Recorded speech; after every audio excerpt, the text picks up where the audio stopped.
नमस्कार, हरिओम, जय श्री राम। अभी कुछ दिनों से मैं देख रहा हूँ कि कुछ यूट्यूबर हैं, कुछ मतलब दो हैं लगभग। एक तो शुभांकर मिश्रा, जो कि कुछ दिनों पहले पूज्य बापू जी का गुणगान कर रहे थे। गुणगान मतलब सुब्रमण्यम स्वामी से क्लियर कर रहे थे कि बापू जी दोषी हैं कि निर्दोष हैं, और सुब्रमण्यम स्वामी ने बहुत अच्छे से उन्हें बापूजी की निर्दोषिता के प्रमाण भी दिए। उसके पहले तो इस तरह से एक और यूट्यूबर हैं, और दूसरे वो जो तो प्रसिद्ध हैं यूट्यूब पर काफ़ी, और दोनों हिंदू हैं। शुभांकर मिश्रा तो ये हिंदू हैं ही, और वो दूसरे भी हिंदू थे।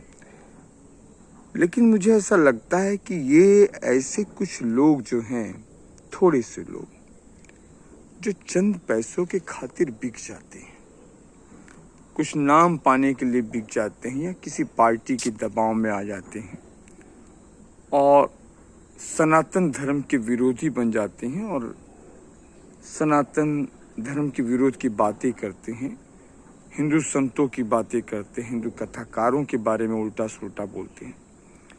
मैं सोचता हूँ इन्हें ये हक किसने दिया है, और मुझे जहाँ तक समझ में आता है इसके लिए कहीं न कहीं ये हम हिंदुओं को गुमराह करते हैं, हम सनातनियों को गुमराह करते हैं।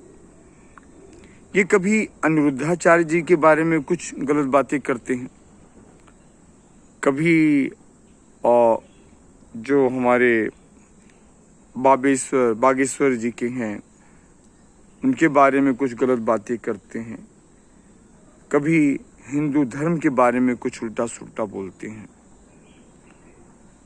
कभी प्रेमानंद महाराज के बारे में कुछ उल्टा सुल्टा बोलते हैं, कभी संत श्री आसाराम जी बापू जी के बारे में उल्टा सुल्टा बोलते हैं।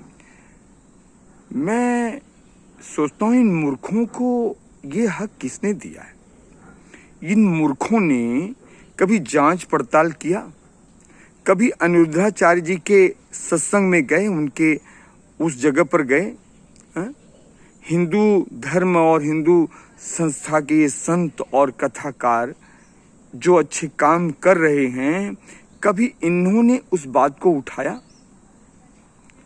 आखिर इन मूर्खों की जो इतनी ताकत बढ़ी है, इनको बात को इतना वायरल किया जा रहा है, कभी हमारे सनातनी हिंदू संगठन के लोगों ने, हिंदू धर्म के लोगों ने कभी इनको जूता सुंघाया? इन मूर्खों को, जिस संत ने अपना पूरा जीवन दे दिया हिंदू संस्कृति को जगाने के लिए, न रात देखा न दिन देखा, और ये मूर्ख जब आए मुंह में आए कुछ भी बोलते जाते रहते हैं, कुछ भी उल्टी करते रहते हैं। इन मूर्खों को सिर्फ चंद पैसे के लिए ये हिंदू धर्म के विरोधी ईसाइयों के चक्कर में आकर, पैसे के चक्कर में आकर बिक जाते हैं, और हिंदू धर्म के जो संस्कृति को फैलाने में लगे हैं संत कथाकार, और उनको बदनाम करने में लग जाते हैं। इन मूर्खों को कौन हक दिया है? मैं तो सीधे कहूँगा, ऐसे मूर्खों को कोर्ट में घसीटा जाए, तब इनको अक्ल आएगी, तब इनको अक्ल आएगी। ऐसे संतों के बारे में जो ऐसे मूर्ख उठकर कुछ भी बोलते हैं, बकबक करते हैं, इन पागलों को जब तक कोर्ट में नहीं खींचा जाएगा, तो मेरा कुल मिलाकर ये वीडियो बनाने का यही उद्देश्य है कि सभी सनातनी हिंदू जागे, और ऐसे मूर्खों पर ये कमेंट नहीं करें कि इस मूर्ख ने गलत कहा है, वो तो करेंगी, और उसके साथ ही इन मूर्खों को कोर्ट में खींचा जाए और इनके ऊपर मानहानि का दावा ठोका जाए, जो संतों को और कथाकारों के बारे में कुछ भी उल्टा सुल्टा बोलते हैं। तब इन्हें अक्ल आएगी। जब ये कोर्ट के चक्कर काटेंगे, इन पर सीधे मानहानि का दावा ठोकना चाहिए, क्योंकि ये करोड़ों हिंदू सनातनियों के हृदय को ठेस पहुंचाने का बहुत बड़ा दुस्साहस कर रहे हैं। तो ध्यान रखिए, ऐसे मूर्खों के लिए हमारे हिंदू सनातनी जागें, और इन मूर्खों को कोर्ट में खींचे, तभी इन्हें अक्ल आएगा। हरिओम, जय श्री राम।